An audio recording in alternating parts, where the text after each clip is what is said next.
In my first one-on-one, and maybe it had been my second one-on-one with President Whitten, once I got there and looked at the absolute, complete, total lack of diversity with respect to lawyers doing significant amounts of work for Indiana University, I said to the president, I'm really unhappy with the lack of diversity of lawyers, outside lawyers that are doing work for Indiana University.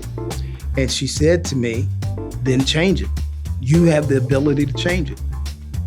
That was Anthony Prather, Vice President and General Counsel of Indiana University, talking about how transparency, authenticity, and courage are key to any successful corporate DE&I initiative in Indiana. And this is IBJ's The Freedom Forum with Angela B. Freeman.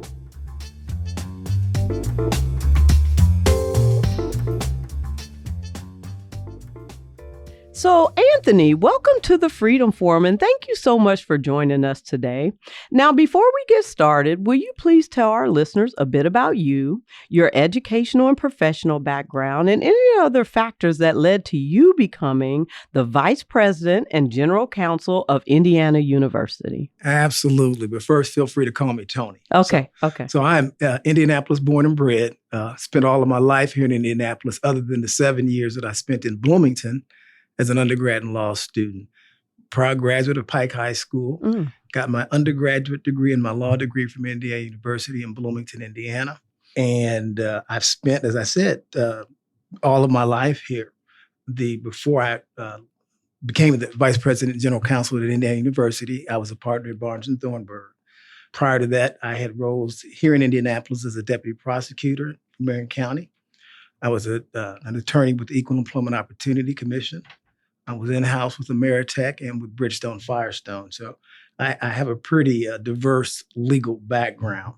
You know, one of the things I want to share that led to me becoming the Vice President and General Counsel at Indiana University is President Pamela Whitten. When I first got the call to see if I was interested in this position, my first thought was, I knew that there was a new president at Indiana University, and I knew that it was a woman. And because I was a graduate and 3 of my kids graduated from there, I was aware of her at the 30,000 foot level. I didn't know a lot about her. And so after I got off the call and I said to my wife, I got this call about this position at Indiana University, her first question to me was, why would you do that? And I had no answer for her. And I said, that's a fair question because I don't really know the answer to that question. I got the call. Let's talk in 24 hours and you can either give thumbs up or thumbs down with respect to whether or not I pursue the opportunity. So that afternoon, the first thing I did was I Googled Pam Whitten, and I was able to read that she was a blogger. And so in her role as president, I think she'd been in the role maybe 8 months at the time. She had a monthly blog, or I should say a regular blog. I'm not really sure whether it was monthly or not. But she had a regular blog that she had been writing as the president of Indiana University. And I read all of them. There were a couple of things that were common themes across all of the blogs. And the first was how important student success was to her. The second one was diversity, equity, and inclusion. And then the third was her expectation and her goal to really make Indiana University more impactful to the citizens of the state of Indiana. And I thought, man, that's pretty interesting because that's not like the presidents that were there when I was a student. And it sure didn't seem to be the same as the presidents that were there when my kids were students there. So I said, well, let me Google see what I can find out about her before she came to Indiana University, because she was at Kennesaw State down in Georgia. 75% of what I read was over the top positive. The rest of it was over the top negative, but a lot of the negative was all about the fact that the significant changes that she had made. And it hit me, wait a minute, these aren't negatives. These are really positives. And it hit me, man, this might be an interesting opportunity. I wasn't looking to leave Barnes & Thornburg. And so again, this sort of hit me cold. And as I'm sitting there, I'm thinking this could be a really interesting opportunity to go back to an institution that I know and love, that 3 of my kids attended and graduated from, to work for a president who came there to do really different and significant things. And so when I went back to my wife and I was telling her about what I had figured out, she said to me, time out. I haven't heard you be this enthusiastic about talking about the practice of law in 10 years. She said, go for it. And she said, what's the worst thing that can happen? You don't get the job and you're still a partner at Barnes and Thornburg. So she said, so you playing with house money. Right. Which is really funny for anybody that knows my wife, Marty, because she's not a gambler. So how she came up with that phrase, I don't really know. And so that was a really critical factor for me, the fact that it was an opportunity to go work for this president. Mm-hmm. And what I will tell you, I've been there 18 months now, and she's been everything that I thought she would be to a multiple of 10. Mm. So I am so blessed to be able to go back to my alma mater, to be able to be a part of an administration and working for a president who is so focused on how do we make students more successful? How do we make education more affordable? What are the things that we can do to push the agenda so that people in the state of Indiana can live better lives? And how do we do that? Focusing on diversity, equity, and inclusion, making sure everybody gets invited to be at the table. And of course, I know you from our time together at private practice. You're my former partner in labor and employment at Barnes, as you mentioned. You were our firm's general counsel, I seem to recall, Yep. and dealt with that job quite well for many years. And so you were at the firm well before I was there and had a wonderful career there. And so what I'd like to ask you is, what do you believe are one or some of the greatest lessons you learned in private legal practice? And how did it prepare you to be successful in your current role as the chief legal officer at Indiana University? I think, one of the critical things that, and I already knew it, but my time at the firm just reaffirmed it on a regular basis, and that was accountability. You're accountable for the good, the bad, and the ugly. That's right. And you need to own the good, the bad, and the ugly, and then take the opportunity to learn from the good, the bad, and the ugly so that you can just be better. And so one of the things that the firm really helped me, and I think it was in large part because of where I was in my career, being at the firm really allowed me to every day go into that office with the mindset, how do I become a better version of myself today? Mm. And at the end of the day, if I didn't feel like I was a better version of myself, then I had to ask myself why, and what do I need to do to make sure I don't repeat that the next day? Lifelong learning seems to be a recurrent theme for lawyers, Yeah. right? You have to be comfortable and enthused about learning because you are truly learning your whole career. Yes. I really appreciate that. As esteemed and respected and as much longevity you had at the firm, you were still pushing yourself to continue to learn. There's so many of us who get real comfortable, right, at whatever position we are and want to consider ourselves experts and that we're beyond learning. And I think that is not just applicable to the legal field, but any career and any opportunity, right? And, and the interesting thing for me is because I was so focused, because the firm, helped me to be so focused on every day becoming a better version of myself. That has really helped me in my role as the vice president and general counsel at Indiana University. I came from the firm. I didn't come from a background of higher education. Right. And when when I'm at meetings with my Big Ten general counsel peers, I'm the only person that didn't come from within a higher education background into the role of a vice president and general counsel. And so literally my need, my desire, and my goal to get better every day has only been amped up because every day I'm focused on how I can become a better vice president and general counsel for Indiana University in this world of higher education that I'm 18 months into being exposed to. So let's talk about that. You've mentioned a couple times that you've been now in your current role as GC at IU for a year and a half, 18 months. In that time, what are you most proud of and what have you learned? You're talking about learning. So what have you learned? What are some of the big lessons you've learned? And what are some accomplishments that you can take ownership of in that year and a half? I think for me, the biggest accomplishment was within the first week of me starting, I met with President Whitten and she said, hey, we've been talking to Purdue about doing some really significant things on the IUPUI campus. In fact, we're talking about the possibility of breaking up IUPUI as it's been known for 50 plus years and setting up two separate institutions, Indiana University and Purdue University, with the expectation that breaking up the institution will allow these two individual institutions to really grow and flourish. Yeah.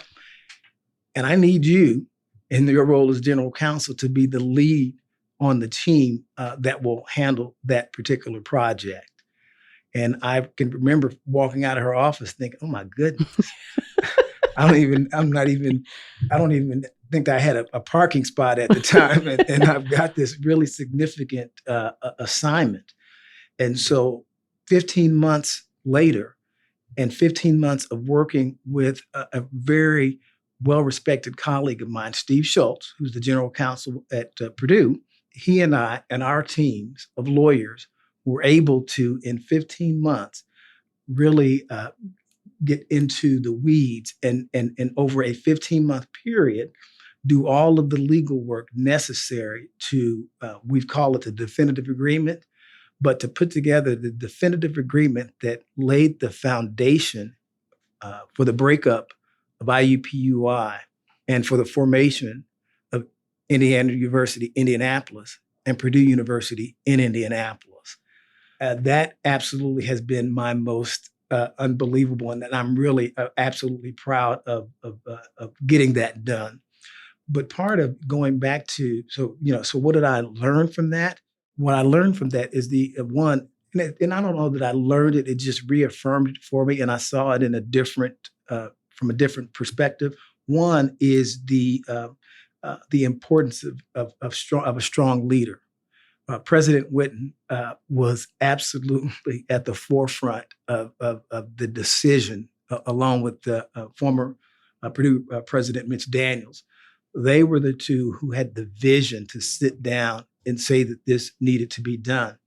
And I don't want anybody to think that that 15 months was a stroll in the park. It was not. There were ups, there were downs, there were pauses, there were starts. There were times where I didn't think that we were going to do it. There were times that I thought we were going to walk away from it. But it was her leadership and her ability to always keep us focused on the end goal and the ultimate benefit to students of us getting this done that really helped me and my team and Steve and his team get to our mutually important goal of getting this thing across the finish line. So that was that strong leadership. And the other thing is the importance of being a part of a really good team. I am really fortunate because, as I said, I come to this role with no experience in higher education. The other members of the president's cabinet, and the cabinet are the people that report directly to her. I think pretty much all of them, except for maybe one other person, have really longstanding backgrounds in higher education. And the way that my cabinet members have sort of embraced me and done all that they can do to ensure that they help me with the learning curve as it relates to higher education, and the way that they have, and they've never said it, but I feel it all the time, how they're so invested in me being successful in this role. Yeah, I got a lot of kudos when this thing got pushed across the finish line, but I wouldn't have gotten there without the leadership of the president and the support of my peers in the cabinet. I mean, you said so many things that really resonate with me, but I think the most, in addition to strong leadership, because every organization, team, department, etc., has to have strong leadership, is also that investment. I really appreciate, because we talk a lot on this show about how, diverse talent, any talent needs their supervisors, their mentors, their peers to invest in their success. It doesn't just happen in isolation. It requires all hands on deck to kind of transfer that knowledge, right? The background, what you've known over the last 15 years. And oftentimes, I hear so often, particularly from diverse people, how they feel like their peers or their supervisor are kind of hiding the ball. They're not transferring that knowledge such that they feel like they're being invested in and made a part of the team such that everyone can be successful. So that's huge. I mean, President Whitten, and she's never come out and said it, but it's in her actions. I absolutely feel on a regular basis that she is absolutely vested in my success. That's awesome. Invested in making sure not only that I'm successful, but that I feel like I belong a part of the team. And I would expect, as it works with most people, when you feel that, right? When you feel like you're valued, when you feel like you're an important part of the team, that just doubles down on your desire to do excellent work for that organization, for that leader, for your peers and colleagues. Absolutely. Now, this is figure of speech. I would run through a wall for her. Yeah. I mean, she's that invested in me, and I am that invested in being the best general counsel that I can be in order to help her and my team members, members of the cabinet, really focus on the mission of the university and how we get there and how we impact the students and how we make change.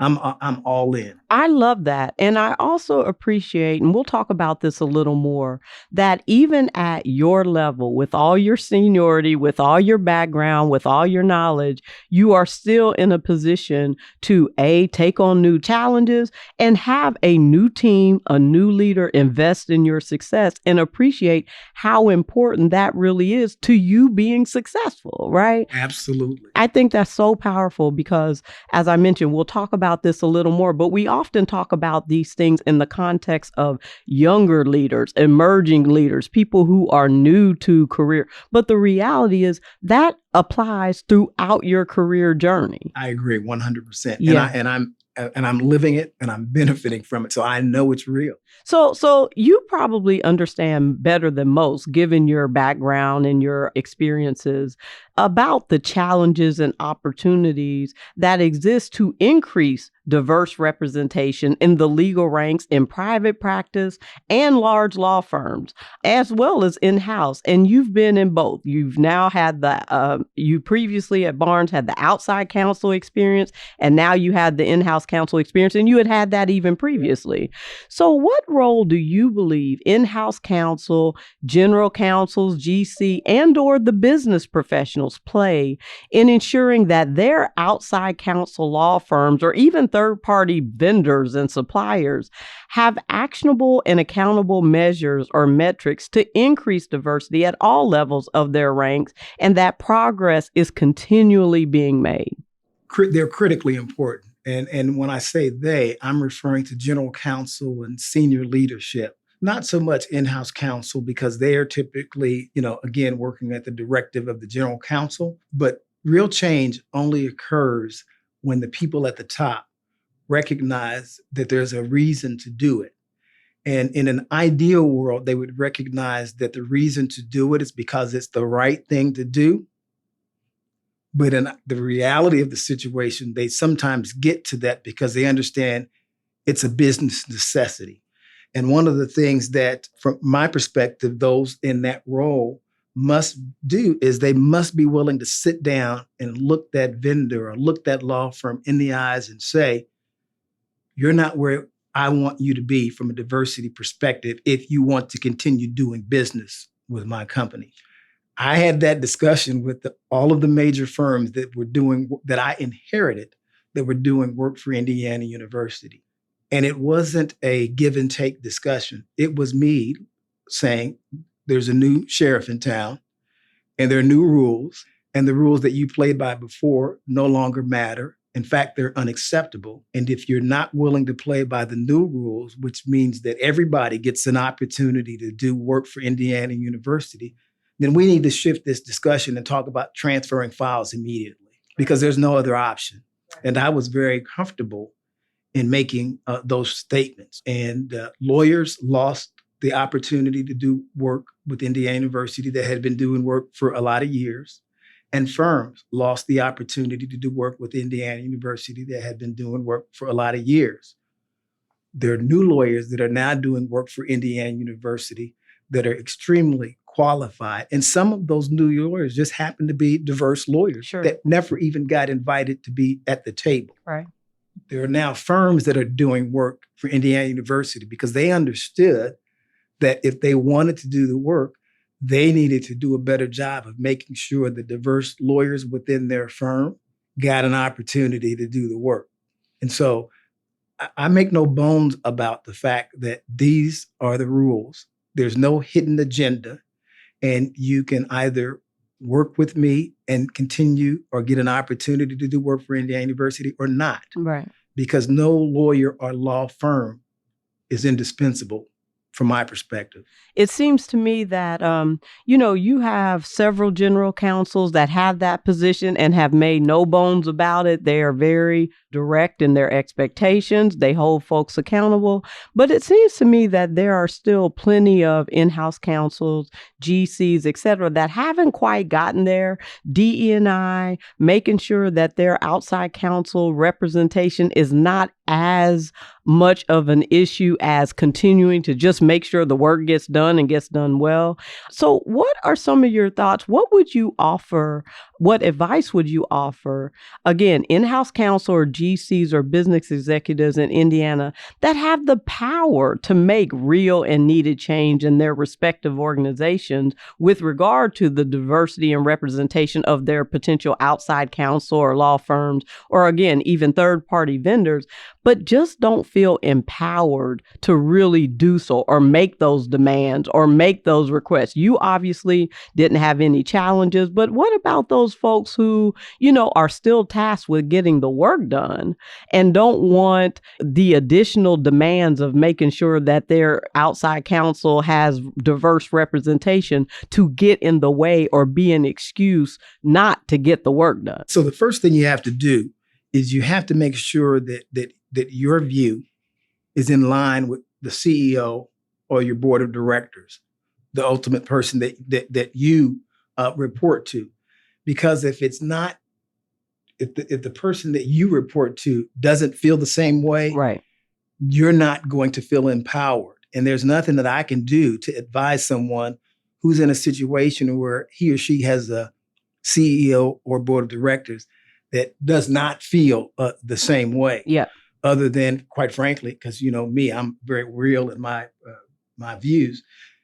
That's probably not the best. If you are intent on trying to make a difference with respect to the diversity, equity, and inclusion opportunities, right, and you work for a CEO or a board of directors that doesn't believe the same thing, you're either going to have to compromise your beliefs or find another opportunity. Right. I was real fortunate in my first one-on-one, and maybe it'd been my second one-on-one with President Whitten. Once I got there and looked at the absolute, complete, total lack of diversity with respect to lawyers doing significant amounts of work for Indiana University, I said to the president, I'm really unhappy with the lack of diversity of lawyers, outside lawyers that are doing work for Indiana University. And she said to me, then change it. You have the ability to change it. We don't need to talk about what changes you want to make.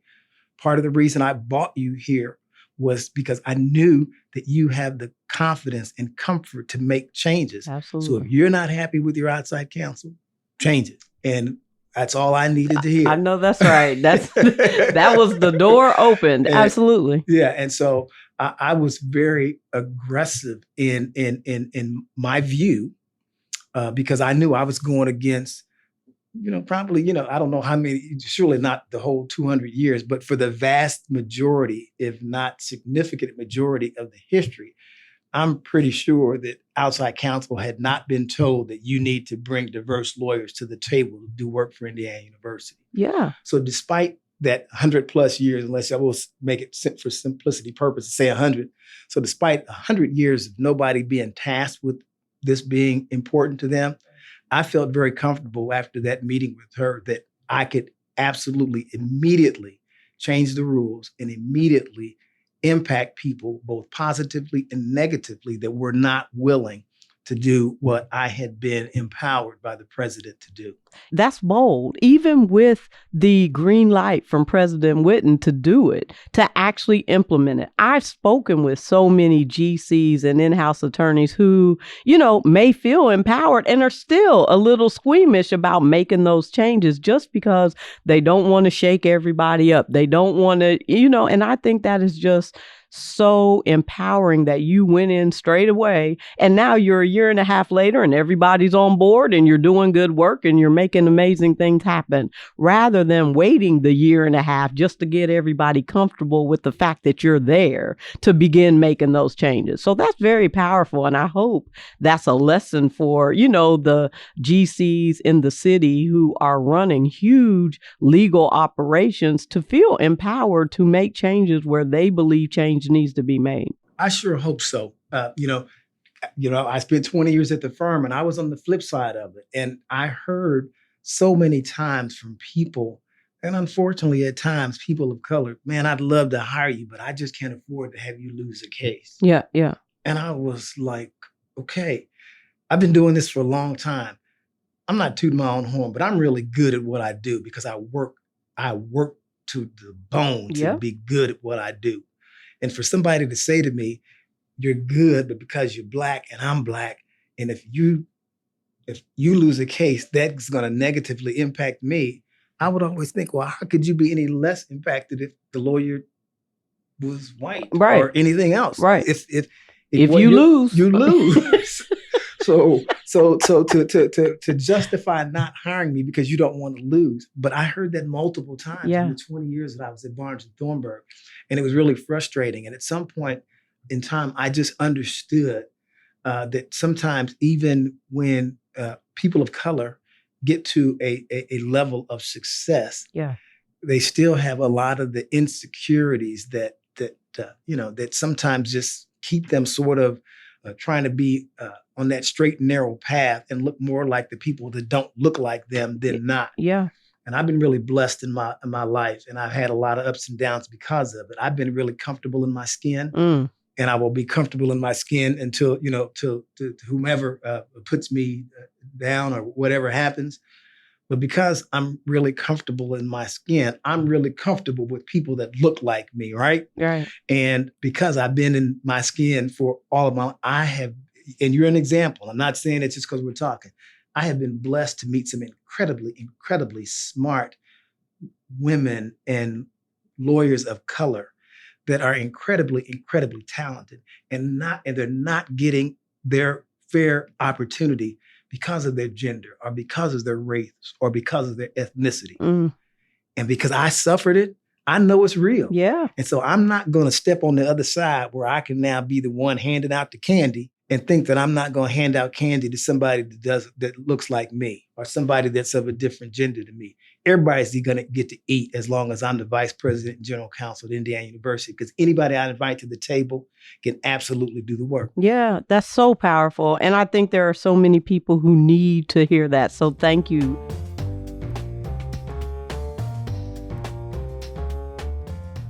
Get caught up on the state's top business news every business day with the Inside Indiana Business Radio On Demand podcast. Available now at InsideIndianaBusiness.com, Apple Podcasts, Spotify, or wherever you get your podcasts. We're back with Anthony Prather, Vice President and General Counsel of Indiana University, on the Freedom Forum with Angela B. Freeman. So since the beginning of this podcast, you just talked about, some very powerful and smart and intelligent women. And I've always focused on the issues that women, and particularly diverse women, face in our business community, because it's known that diverse women face the most challenges in retention, promotion, advancement, acceptance, value, etc. But I've also asked quite a few of our diverse male guests, because these are not the shoes that I walk in, about the challenges that are specifically encountered as diverse men in the Indiana business community. So I'd like to ask you, what do you believe are some unique challenges faced by diverse men in business settings in Indiana and all across the country, whether in private practice, corporations, government, etc.? And then what can employers do to address those issues so that diverse men also feel more included, more valued, and particularly accepted for advancement opportunities through the corporate business settings? I have known that I am perceived differently by people that don't look like you and me, going back to the sixth grade. And then the sixth grade is when I went from fifth grade through fifth grade, IPS, almost all Black. I don't ever remember being a white student being in my class. Yeah. And then we moved. And so in the sixth grade, I went to Lincoln Middle School in Pike Township. And then all of a sudden I went into an environment where, oh, wow, we're like less than 10% of the people in the building look like me, right? And so it became very obvious to me at that very young age that there were people that were making assumptions about me simply because of seeing me, right? Right. And so over the years, people have been conditioned by a number of factors to fear Black men, to minimize our importance, to question our competence. Because if we're in the room, then they're here because of affirmative action or some DEI program. Literally, Angela, there is rarely a day go by that I don't have to remind myself, don't give anybody the opportunity to call you that angry Black man. I've never considered myself to be a big person because I grew up with guys that play basketball, that were 6'6", 6'7", I'm 6'1". But to a lot of people, I am a bigger person. And so I have to consistently remind myself, don't give them an opportunity to be afraid of you. Don't give them an opportunity to categorize you as that angry Black man. Mm-hmm. Ironically, I met with a young brother earlier this morning. We had coffee. And he is an employee of the university. And he was just talking about interviewing and wanted to ask to meet with me. And I meet with anybody that asks to meet with me, right? And he wanted to just sort of talk to me about, his experiences as a Black man in a world where, he rarely sees anybody that looks like him. And we talked about this very topic. And because he was, about my same size. And I just said to him, that's a challenge that we have that will always be there, because you're going to always be Black and you're going to always be basically the same size that you are. And so the reality of the situation is those are circumstances that you're blessed to not have to deal with, but that's not to minimize, because you've got, and women have an equal set. Sure. But those are the things that are unique to Black men. And to the second part of the question, what can we do with our employers to address these issues? And I'm a positive person. I don't believe there's anything an employer can do, because you cannot change what's in people's hearts. You can't change who they really are. And if somebody has been a particular way for 40 years of their adult life, them little 8 hours a day that they spend is not enough for an employer to think he or she can change their hearts. Angela, I am the vice president and general counsel of Indiana University. I report directly to the president. I am all that in a bag of chips. No, I am very high within the university administration. Yeah. And I will tell you that there is today, when I am in my office here in Indianapolis, there is a white female who will not speak to me, despite the fact that I'm the vice president and general counsel. And guess what? She knows I'm the vice president and general counsel because she came to one of my presentations. Mm-hmm. I literally spoke to this woman when I first got there, and I'm like, I don't think she spoke. Mm-hmm. I always give people 2 times, right? And so the next time I saw her, and we were on the same floor, I was like almost all in her face to speak. And she looked at me and rolled her eyes and walked away. Ooh. And I said to myself, that's all I need to know. Yeah. You've shown me who you are. Shown me who you are. Yeah. And, shame on me if it takes another opportunity. That's right. That's right. So despite the fact, so to this day, and so, here we are 18 months later, I see her in the hall. I don't mean mug her. I don't do it. She's just invisible to me, right? Mm-hmm. But this is a person who knows that I am the vice president and general counsel. My office is right across the hall from the president. And she, to this day, doesn't speak to me. And we've never, ever had any interaction. So I can only surmise that she got to not speaking to me simply because of the fact that I'm a Black man. Yeah. And you know what? In your role. And I'm okay with that. Yeah. Because I'm going to always be Black and I'm going to always be a man until I leave that place. And if she can't deal with that, that's her problem. Yeah. Yeah. That's so real. But that's the reality of the world that we as men of color deal with. Because you would expect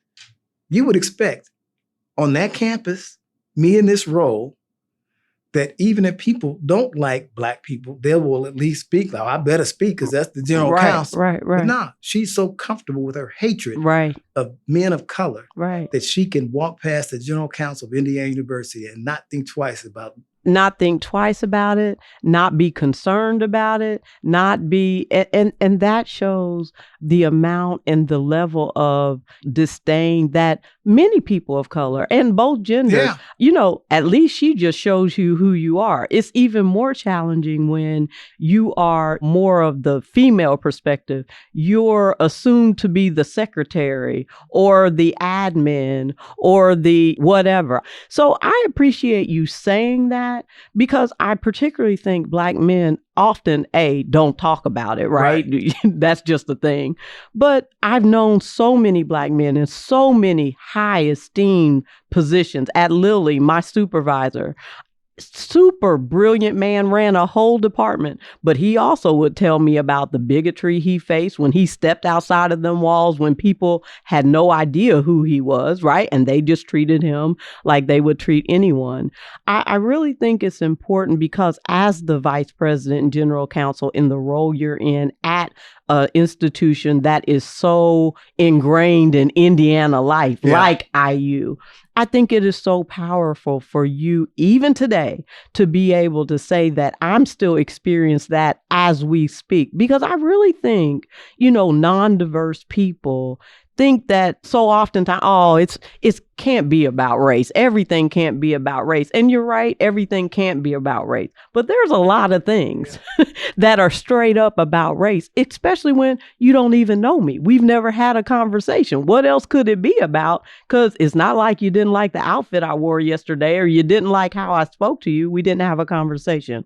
It's so real. And part of why I do this show is to communicate and to convey to people who simply just don't see Indiana from the vantage point that we do, which is wonderful. It's an awesome state. I've made home here. I'm not going anywhere. You're from here. I'm not from here. And this is home. But we still have issues to deal with, and race is one of them. Absolutely. And part of the reason I share that story, and I've shared that story multiple times, and I'll continue to share that story, is because I want men that look like me to be prepared for the understanding that irrespective of how hard you work, how much you accomplish, how high you get up that corporate ladder, you must be prepared that there are going to be people that are going to interact with you the way this woman interacted with me. Yeah.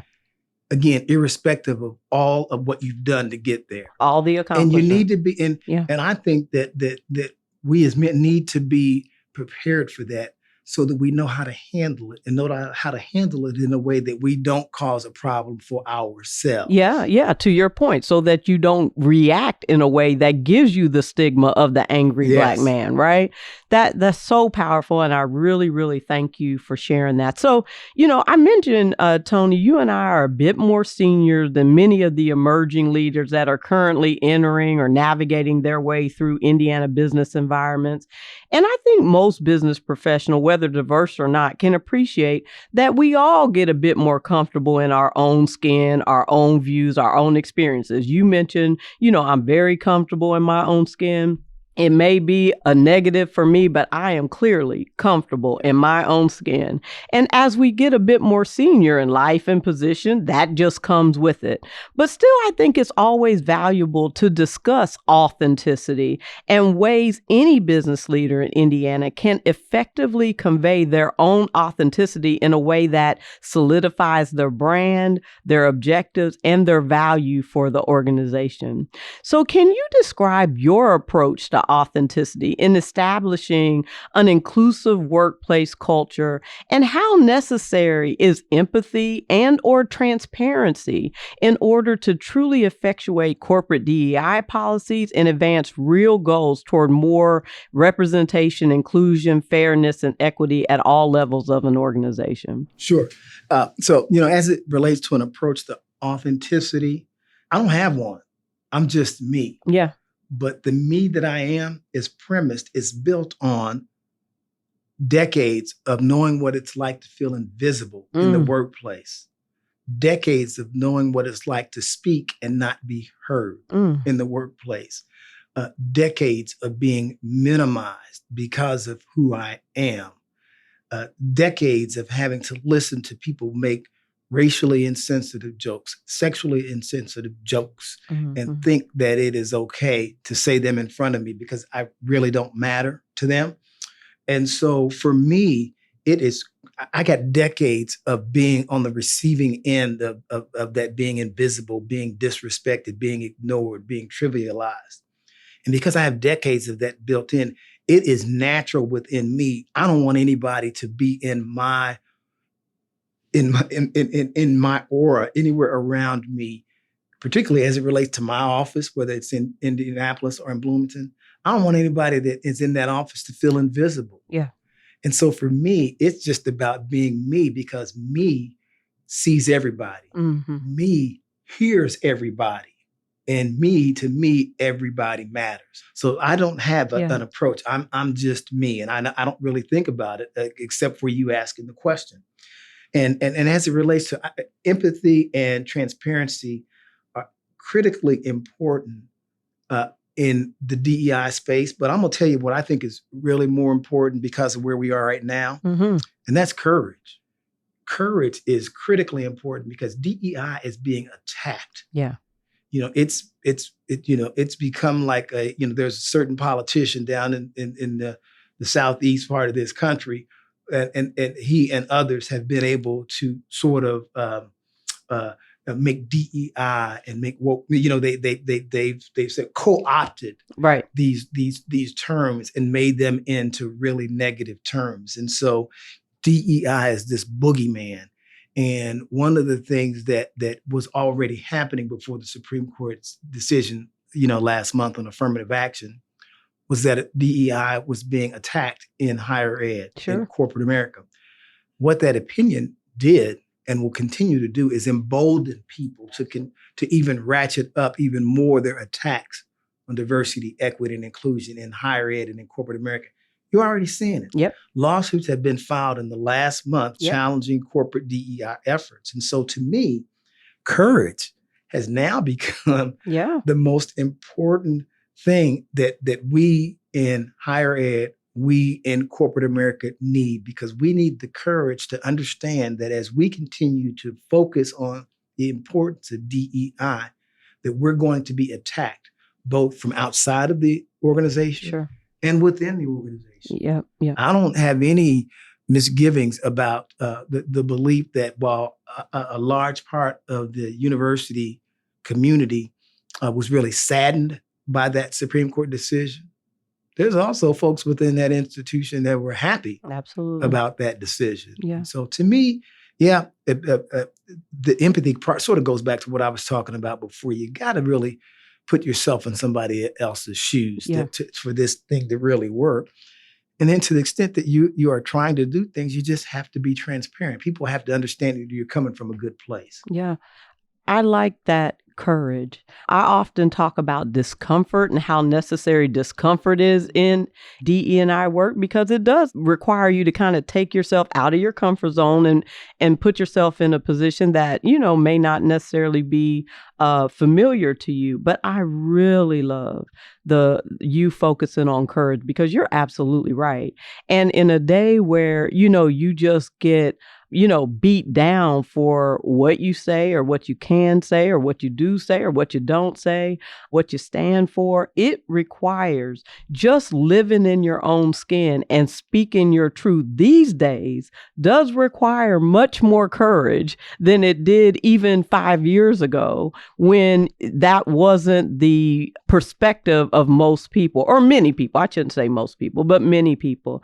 It requires courage to speak out on these issues. It requires courage to be transparent about your lived experience. Being a super esteemed partner at one of the top 100 law firms in the country and still be exposed to racial jokes or sexual jokes or just insensitivities that people don't appreciate, and being able to deal with that in a way that doesn't hurt your brand, if anything, elevates your brand and continues to allow you to do good work. There are so many people, especially some of the younger leaders that I speak with, and I know you speak with on a regular basis, who can't get that out of their way in order to remain focused on the task at hand, on the job at hand. Yes, okay, that was inappropriate and that should be dealt with in its own proper time and place. But you can't let that get so much in your head where you're just completely out the game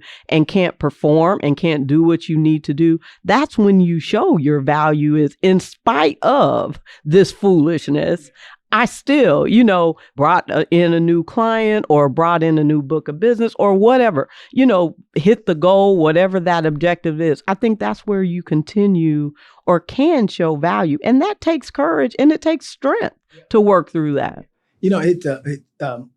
It's all about not giving people who aren't entitled to be in your space. Yeah. It's about not giving them the power. Yeah. And I hear the phrase, and I've heard it more from in sports, but it is so appropriate. Such and such is living rent free in somebody else's head. Yeah, yeah. And the key is to minimize the amount of time that you let people live rent free in your head. Yeah. Because to the extent that somebody is living rent free in your head, they're keeping you from being the best version of you that you can be, because you got part of you that's dealing with somebody that shouldn't even really matter to you. That's right. That's right. They're not even on your level. That's right. So listen, we're talking about, what it takes to be authentic and some of the emerging leaders. And I just recently had the opportunity to speak at the Call to Profession ceremony for new 1L students at my alma mater, IU Robert H. McKinney School of Law here in Indianapolis.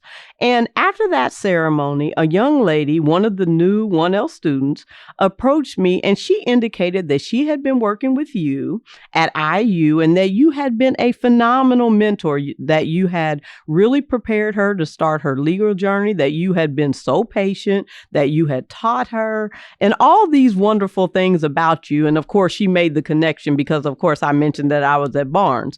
And I know you also to be that great legal mentor. I don't know if you know, but you were literally one of the first attorneys who ever encouraged me to pursue the career path of law.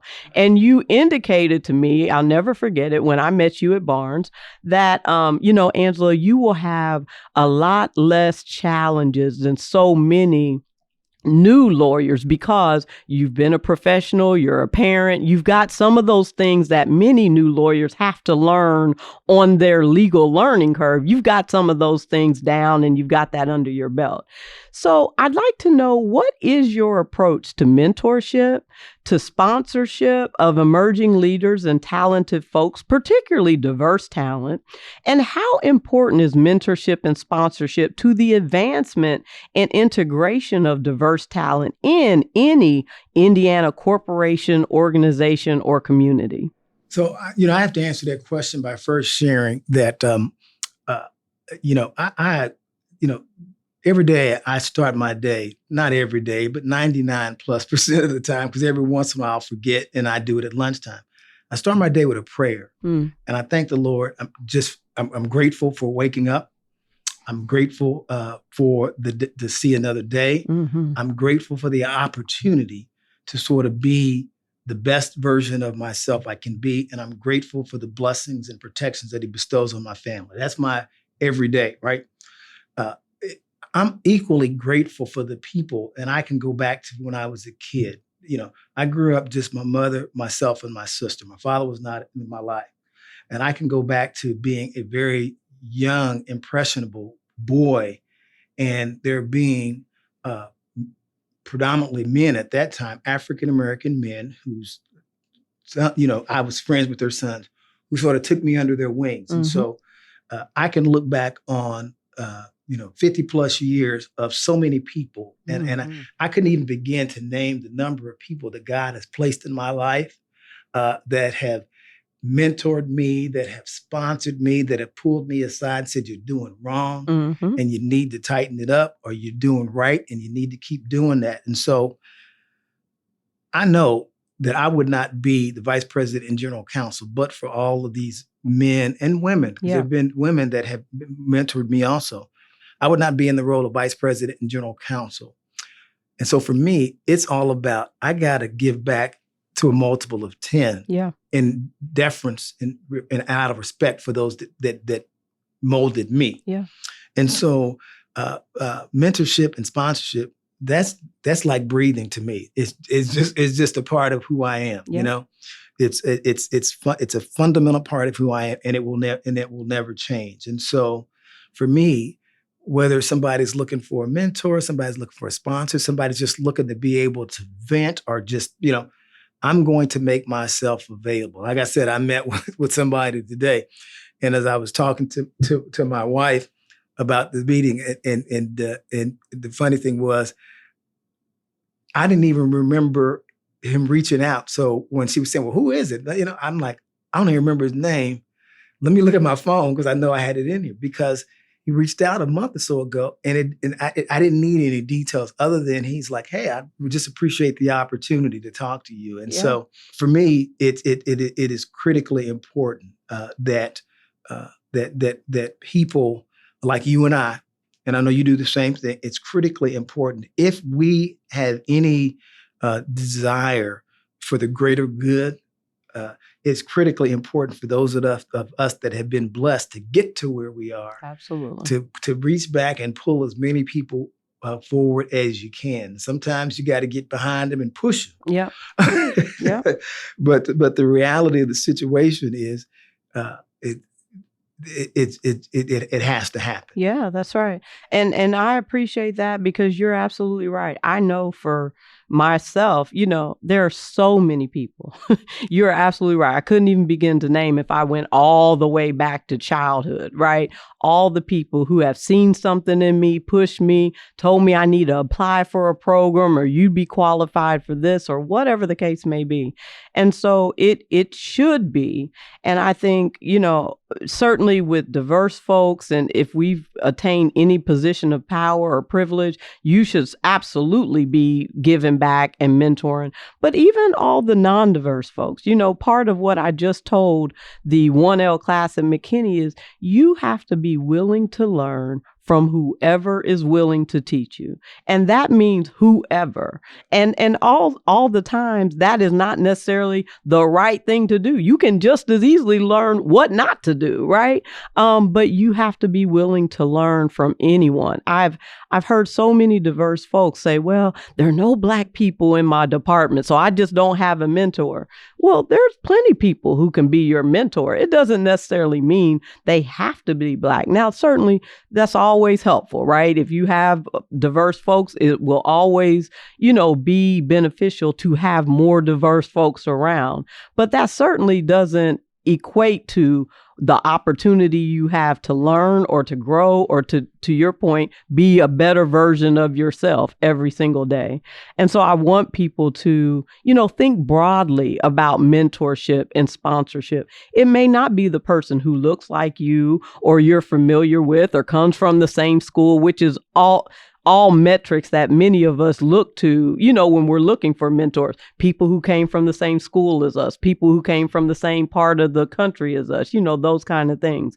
But that doesn't mean, you can't learn from them. Oh, absolutely. Because the people that have blessed me have been diverse and non-diverse people. Absolutely. There have been non-diverse / white people in my life who have been incredibly, incredibly helpful.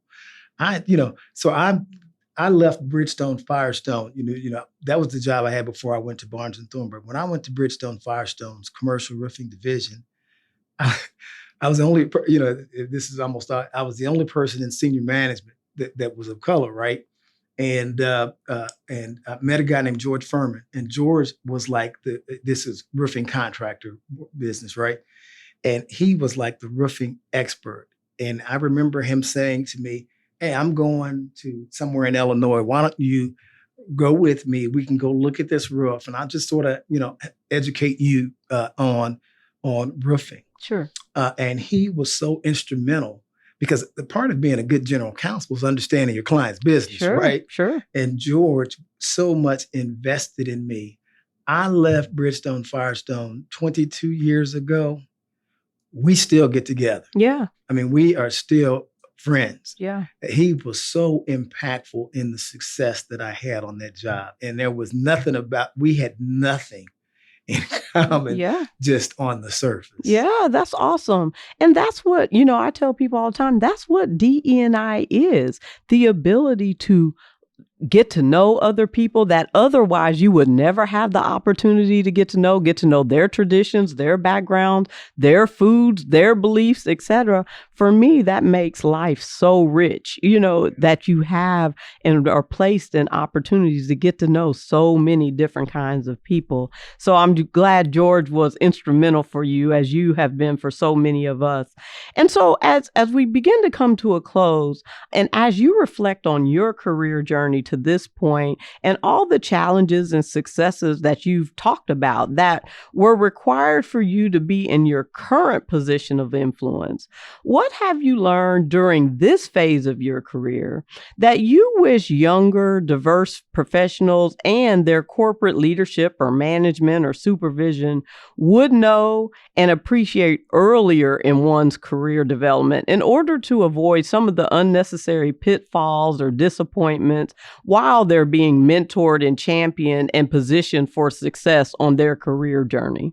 For me, failure and the ability to recover from failure are critical to long-term success. And that's what I want young people to understand. Early in my career, I saw failure as a personal shortcoming on my part.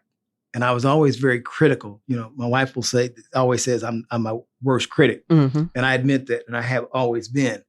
But I always saw the failure as I did something wrong. Yeah. And I've spent a lot of time beating myself up based upon the perception that I did something wrong. Yeah.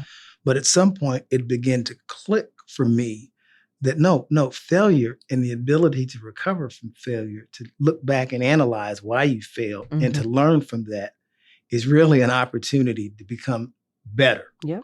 And so so the last quarter probably of my career has been built on the understanding that every failure is simply an opportunity for a redo and to focus on becoming a better version of myself. And so if any young lawyer that is listening to this takes nothing else from what I said and what I've said this afternoon, I hope that they take that. That's very, very powerful. And I think particularly as lawyers, we all are very hard on ourselves. It's kind of built into our DNA. That's kind of, I think, goes with being that kind of type A personality, that go-getter. But I'm the same, and it is very challenging. So I think that is an awesome nugget, if for no one else, for me specifically. So thank you. And final question, and it kind of goes back to what you just said as far as failure and being able to recover from failure and use it as a learning opportunity. What would be 2 or 3 other tips or tools or resources that you would suggest suggest to any Indiana leader who's serious about recruiting, hiring, retaining, or advancing diverse talent within their ranks? What can we do better in Indiana leadership to make sure that our diverse talent, our pipeline of diverse talent, are able to survive and thrive here in Indiana?